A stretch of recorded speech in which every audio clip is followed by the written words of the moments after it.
Alam mo ba, may delivery rider na tumatanggap ng order tuwing 3 a.m. Pero ang address, wala naman doon. Noong isang araw, si Jomar ay isang delivery rider sa Maynila. Alam mo yung routine? Biyahe ng biyahe hanggang hating gabi. Pero isang gabi, biglang may tumunog na order. 3 a.m.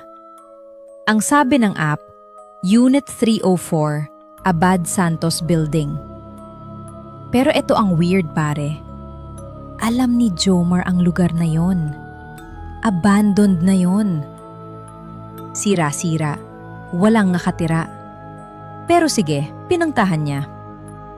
Pagdating niya, may bumukas na pinto. Tapos may boses na bumulong. Pasok! Pumasok si Jomar. At doon niya nakita ang mesang puno ng pagkain. Pero walang tao. Tapos, may narinig siyang ngumunguya. Malapit sa likod niya. Hindi siya makagalaw. Kung akala mo tapos na, hindi pa.